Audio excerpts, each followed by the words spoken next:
There's a version of your life you've imagined, one where you walk away from the job that's eating you, from the apartment that feels like a waiting room, from the version of yourself everyone else seems to need.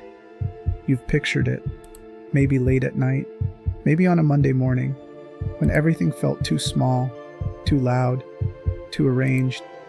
You called it freedom. Christopher McCandless didn't just picture it, he did it.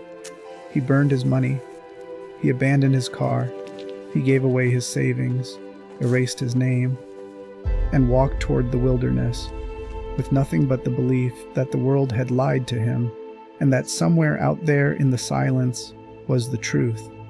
And in 1992, alone in an abandoned bus in the Alaskan wilderness, he died. He was 24 years old. Into the Wild isn't a movie about survival. It's not about bad decisions or bad luck. It's about what happens when freedom becomes the thing you run to, instead of understanding what you're running from. And that distinction, that small, devastating distinction, is the whole film. Let's go back to the beginning. Christopher McCandless graduates top of his class. His parents have money, ambitions, a carefully constructed future already drafted for him. On paper, he has everything. He gives it all away. And the film, directed by Sean Penn, based on John Krakauer's book, follows him across 2 years, hitchhiking through America, sleeping in fields, working grain harvests in South Dakota, kayaking the Colorado River, meeting drifters, hippies, a lonely old man named Ron Franz, who quietly becomes the father Chris never trusted. The journey is beautiful. The cinematography is beautiful. The music, Eddie Vedder's sparse, aching guitar, makes it feel like a kind of holy wandering, and that's the trap, because the film is so gorgeous. It's easy to watch it as a love letter to escape. It isn't. What it actually is a warning so quiet, so patient, so carefully built that most people don't notice it until the very last scene. And what Chris finds at the end, in that bus, in that silence, that's the part that changes everything. To understand Chris, you have to understand his family. His parents' marriage was a lie. His father had a secret first family, children Chris didn't know existed until he was older. The stability he grew up inside was constructed. The love he was shown was performed over buried damage. Chris didn't just want to escape society. He wanted to escape the feeling that everything solid turns out to be hollow, that the people who were supposed to be your foundation were building on sand. And if they could lie, if the whole architecture of family, stability, and success was just performance, then what was real? The wilderness was real. The cold was real. Hunger was real. Survival was real. You can't fake a river. And here's where most of us recognize something. Not the extremity of it. Most of us aren't burning our identities. But the impulse, the desire to find something, that can't deceive you. We've all felt that. The relationship that taught you softness was dangerous. The institution that promised meaning and delivered bureaucracy. The milestone you chased for years, the degree, the promotion, the arrival, and felt nothing when you got there. Chris wasn't looking for Alaska. He was looking for something he could trust. That's not madness. That's not recklessness. That's a wound trying to find its own cure. The tragedy is the cure he chose. There's a man Chris meets near the California desert. An old man, a retired soldier named Ron Franz. He lost his wife and son decades ago and has been quietly surviving the absence ever since. They spend months together. Ron teaches him leather working. They drive. They talk. And at one point, Ron asks to adopt him. What do you say? you let me adopt you?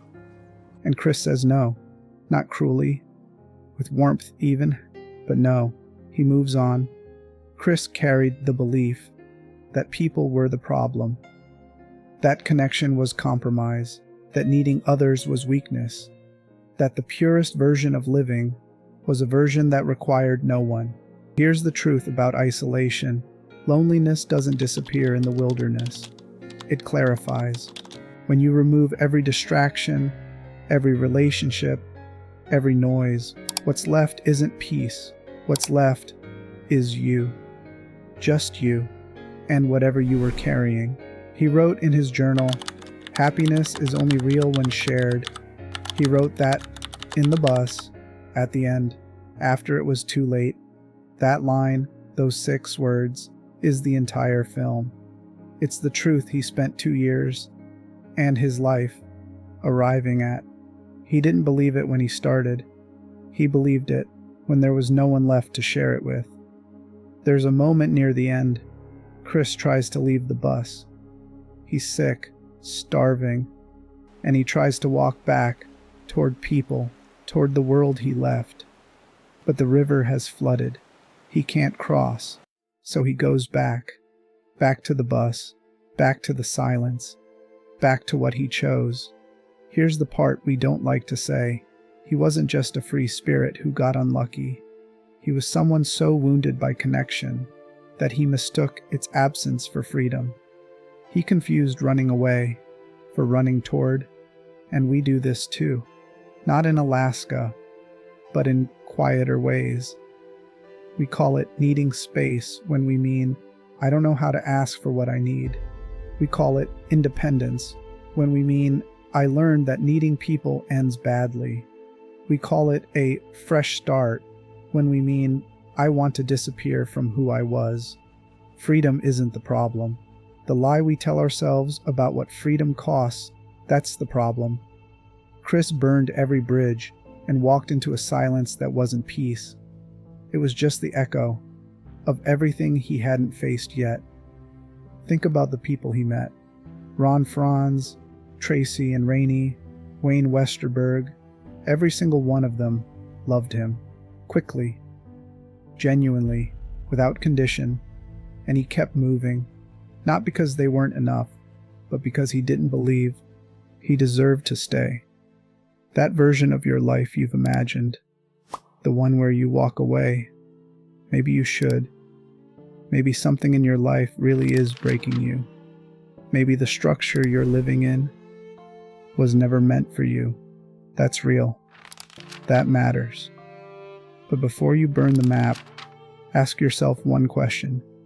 Are you walking towards something, or are you running from the part of yourself that's afraid of being known, of needing people, of staying? Christopher McCandless made it to the wilderness.